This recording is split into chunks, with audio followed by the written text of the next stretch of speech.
అసూయ ఎంత చెడ్డది అనే స్టోరీ మీకు చెప్పబోతున్నా. ఇది పెద్దవాళ్ళు కానీ పిల్లలు కానీ ఎవరికైనా చాలా ఇంపార్టెంట్ ఈ స్టోరీ.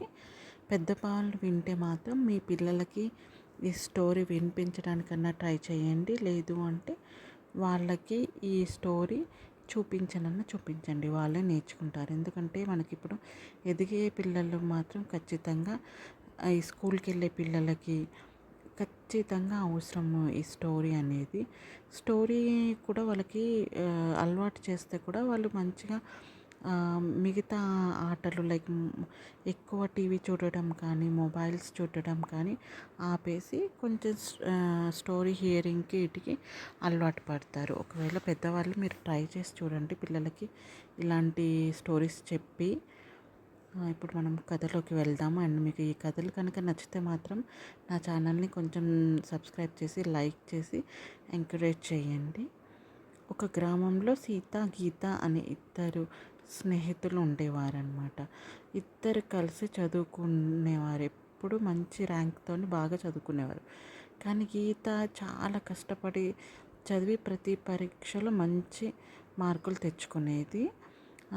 సీత కూడా తెలివి ఉండేది. కానీ గీత విజయాన్ని చూసి మాత్రం ఎక్కువ ఓర్చుకునేది కాదు, సంతోషపడేది కాదనమాట. ఆమెపై అసూయ బాగా పెంచుకునేది.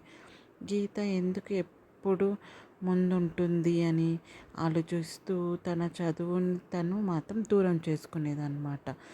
సో ఇలా ఉండకూడదు. ఎవరైనా పిల్లలు వాళ్ళది చూసుకోవాలి కానీ పక్కన వాళ్ళది మాత్రం చూడొద్దు. ఒకరోజు ఉపాధ్యాయుడు పరీక్షల ఫలితాలను ప్రకటించాడు. గీత మళ్ళీ మొదటి ర్యాంకే వచ్చిందనమాట.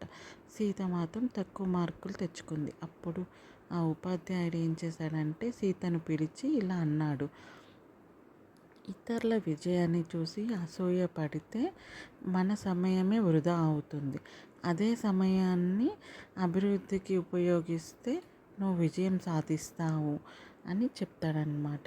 ఈ మాటలకి సీతకు బాగా అర్థమైందనమాట. ఎప్పటికీ మనిషికి అసూయ అనేది ఉండద్దు. సో కష్టపడే తత్వమే ఉండాలి అనేది. తను కూడా కష్టపడి చదవడం ప్రారంభించింది. కొన్ని నెలల తర్వాత సీత కూడా మంచి ఫలితాలు సాధించిందనమాట. గీత ఆమెను అభినందించింది. ఇద్దరు మళ్ళీ మంచి స్నేహితులయ్యారనమాట.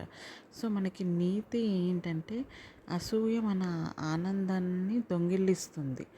మళ్ళీ ఇతరుల విజయాన్ని చూసి మనం వాళ్ళ ఎలా విజయాన్ని సాధించారనే ప్రేరణతోటి మనం ముందుకు సాగాలి. కానీ మనం ఎదుగుదలకి మెట్టు కావాలి కానీ మనం డౌన్ అవ్వకూడదు అనమాట. సో కలిసి అసూయ ఉండకుండా చదువుకుంటే ఏదైనా సాధించగలుగుతాం. ఇది నీతి. ఇప్పుడు మన పిల్లలని కూడా ఇలానే వాళ్ళని అసూయ అనేది లేకుండా పెంచడానికి ట్రై చేయండి. అండ్ ఇలాంటి స్టోరీస్ మీకు ఇవన్నీ కాదు ఎక్కడ వినిపించినా ఈ స్టోరీ టెల్లింగ్స్ పిల్లలకి అలవాటు చేయటం చాలా మంచిది. సో పిల్లలకి కొంచెం స్టోరీ రీడింగ్స్ కానీ బుక్స్ రీడింగ్స్ కానీ లేకపోతే ఇలా మొబైల్ చూడకపోయినా వాళ్ళకి వినిపించేటట్టు స్టోరీస్ పెట్టండి. పిల్లలు కానీ పెద్దలు కానీ అందరికీ ఇది కరెక్ట్ అని నా ఉద్దేశము. మీకు కనుక ఇవి నచ్చితే మాత్రం కొంచెం లైక్ చేసి సబ్స్క్రైబ్ చేసేసుకోండి ఛానల్ని. అంటే ఇంకా ఎలాంటి కంటెంట్ ఇష్టపడుతున్నారో అది కొంచెం కామెంట్ సెక్షన్లో కామెంట్ చేసేసి నాకు చెప్తే నేను అలాంటి స్టోరీస్ చెప్పడానికి ట్రై చేస్తాను. మీకు కనుక ఇంకా మిగతా మోటివేషనల్ స్టోరీస్ కానీ పెద్దవాళ్ళ గురించి స్టోరీస్ కానీ పిల్లల గురించి స్టోరీస్ ఏవి అంటే ఎక్కువ ఇష్టమో కూడా కామెంట్ చేసి చెప్పండి. కొంచెం రీచ్ వెళ్ళటానికి దోహదపడుతుంది. మీరు లైక్ చేసి సబ్స్క్రైబ్ చేసుకున్నారనుకో చాలా థ్యాంక్ఫుల్గా ఉంటుంది. థ్యాంక్ యూ ఫర్ వాచింగ్ అండి. అలానే పిల్లలకి అందరికీ మాత్రం వినిపించడం మాత్రం మానకండి. అండ్ బుక్ రీడింగ్ కూడా అలవాటు చేయండి పిల్లలకి. Thank you so much. నీతి మాత్రం మర్చిపోకండి. అసూయ అనేది ఎంత చెడ్డదో అనేది కంపల్సరీ పిల్లలకి చిన్నప్పటి నుంచే నేర్పించండి. Thank you.